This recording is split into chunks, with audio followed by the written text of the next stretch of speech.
relação a cripto, né? Agora falando de liberdade de cripto. Como que você enxerga, Guilherme? Duas coisas que eu vou te perguntar. O que o Bitcoin traz, né? Como ele traz a liberdade e outra coisa. A gente tá vendo um momento que, né, estão falando muito sobre questão do Bitcoin, das criptomoedas em si. Ah, vai ter regularização, a China proíbe, o outro proíbe também, a Rússia, não sei o quê. Como é que você enxerga? Você acha que pode vir a ter problemas futuros no Bitcoin? Vamos lá. O dinheiro, ele permite a você investir naquilo que você acredita. Ele é o único voto real que a gente tem. Na hora que você compra um produto qualquer, você está falando que você quer mais daquilo no mundo e menos dos concorrentes. Então é a forma que você tem de votar diretamente nas coisas. Então, quando o Elon Musk vai lá e compra o Twitter, por exemplo, o que ele está falando? Eu quero o Twitter com mais liberdade de expressão. Ele está votando para que isso aconteça com o dinheiro dele. Só que o problema é que o dinheiro, ele é censurável. O Estado consegue chegar e controlar o que você pode comprar ou não comprar, ou confiscar o teu dinheiro, como aconteceu várias vezes na história, com ouro, aqui no Brasil com o Collor confiscando poupança.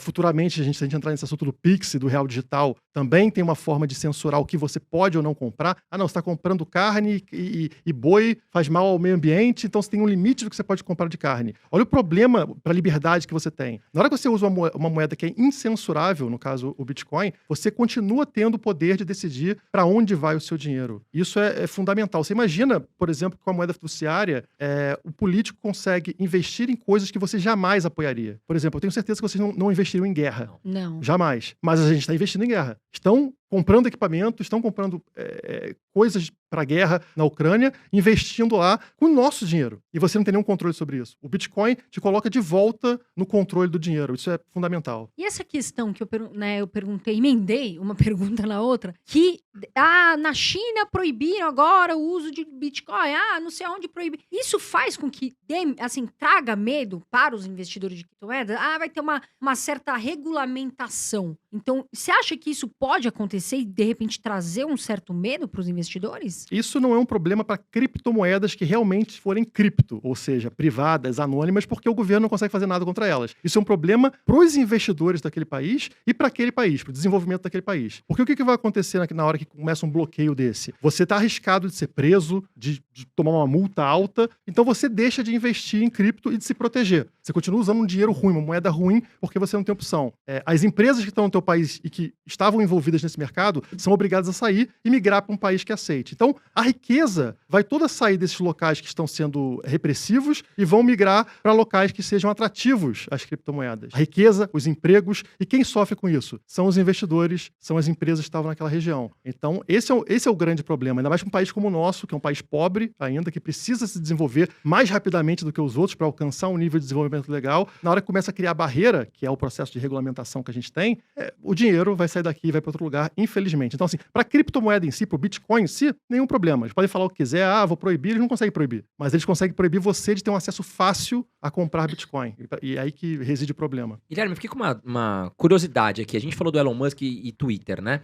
Você acha que a moeda que ele é muito fã, Dogecoin, com a compra do Twitter, tende a se valorizar? É um movimento que pode valorizar a moeda? Sim, inclusive quando ele fez a compra dos 9% que você comentou, já deu um pump. Eu acho que na hora que ele fez, subiu 20%, do nada. E qualquer tweet que ele faz sobre a Dogecoin já dispara. Imagina ele comprando o Twitter, né? Então o pessoal se empolga. Eu fiquei com isso na cabeça. Exatamente. Então assim, você consegue ganhar dinheiro fazendo uma aposta numa shitcoin dessa? Consegue. Agora, isso se mantém? Isso tem algum fundamento por trás? Não. É simplesmente o gosto de um bilionário, né? E as pessoas entram nessa extremamente arriscado. É igual jogar na loteria. A Dogecoin em si, ela tem algum projeto por trás? Por exemplo, o Ethereum, ele tem todo um sistema que tem a moeda, que é Ether, mas também atende a questão dos contratos, né? Os smart contracts que falam. E os aplicativos descentralizados também, né? Os aplicativos descentralizados. Tem criação de outras Então é um projeto que te ajuda. Ele acaba com certas dores, problemas do mercado. Mas e essa Dogecoin? Ela tem algo? Ela tem algum projeto? Ou ela é apenas... Tem o cachorrinho, né? Ela foi criada como meme. O projeto foi abandonado, ficou assim anos sem ter nenhum avanço ali dentro. E depois que o Elon Musk surgiu e começou a falar e tal, ressurgiu. Entendi. Voltaram a fazer algumas coisas no projeto, mas é extremamente fraco e não faz sentido. Pra que você vai usar uma moeda que não tem nada de novo, não traz nada de novo? É somente um meme. O meme tem seu valor? Tem, mas eu acho que ele tá um pouco exagerado nesse caso, né? Sabe, você falou algo muito importante. As pessoas, elas se baseiam muito nessa questão, a gente estava falando até mais cedo aqui, sobre ruídos, né, que estão rodando no mercado. Ah, é hora de investir em cripto e tal. E sim, na minha visão, é uma estratégia muito bacana você ter ali na sua carteira, desde que você saiba o que tá fazendo. Agora, por exemplo, um amigo meu me ligou hoje. Carol, eu vou investir em 6 criptos. Quais são as 6 que eu devo investir? Falei, olha, primeiro de tudo, você já investe, tem uma carteira com estratégia, né? Você tá podendo... Não conheço nenhuma cripto, eu vou investir onde você falar. Falei, nossa. Falei, cuidado, porque a gente tem que saber o que tá fazendo, o dinheiro é nosso. Como é que a gente vai... Eu vou falar pra você, André, investe na cripto tal. Aí, de repente, dá problema? Foi o que o Guilherme falou lá fora. Se perder dinheiro, eles vêm bater na gente, mas se ganhar, ninguém dá nada pra gente. Sim. Essa que é a realidade, né? Agora, mudando de assunto, a gente tem uma pessoa, estão me ligando aqui, sabe o que é essa cobrando? Não vou atender. Pronto. Ficar ligando toda hora, me cobrando coisa aqui.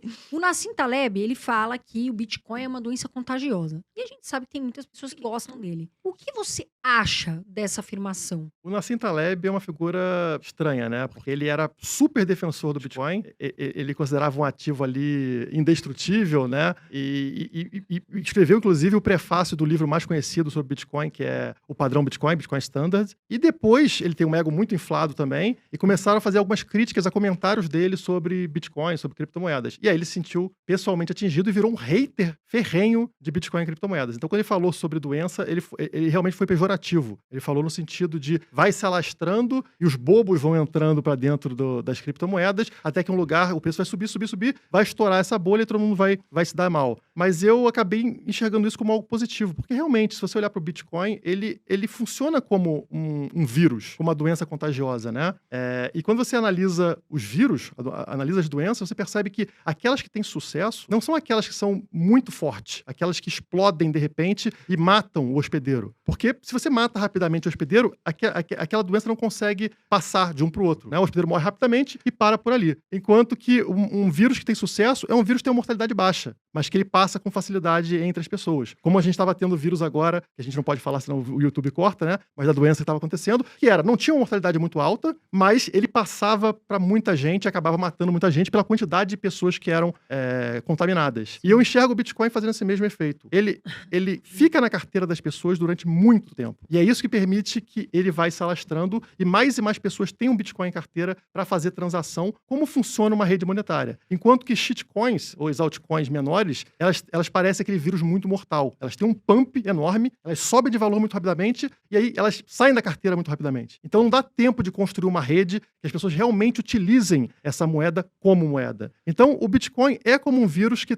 tem sucesso. E ele fica mais tempo na carteira por ser uma moeda superior às outras. Então, lá no passado a gente tinha o bimetalismo. As pessoas tinham moedas de prata e moedas de ouro. O que as pessoas faziam nessa época? Elas guardavam a moeda de ouro e gastavam a de prata. Por que a moeda ruim ela é lançada no mercado? Porque a pessoa quer guardar aquilo que é bom, aquilo que retém o valor melhor. Então joga a prata no mercado, quero me desfazer dessa porcaria, enche o mercado de prata e retém o ouro como uma moeda superior. E o Bitcoin é a mesma coisa. As pessoas que têm Bitcoin e altcoin, elas guardam o Bitcoin e jogam as altcoins no mercado. Você falou sobre altcoins, desculpa até te interromper, altcoins, shitcoins e Bitcoin, né? Sim. O que queria, assim, depois se puder falar, o que são exatamente? Porque tem muita gente que fala assim, o que é altcoin? O que é shitcoin? Às vezes a pessoa não sabe, às vezes é um iniciante, né? Altcoins são moedas alternativas ao Bitcoin, daí que vem o nome, né? Então qualquer moeda que não é o Bitcoin é uma altcoin. E aí o mercado separa entre altcoins que parecem fazer sentido, que têm algum valor e mantém o nome altcoin, e aquelas que não têm sentido nenhum, como por exemplo a gente falou Dogecoin, e aí chama essa de shitcoin, porque não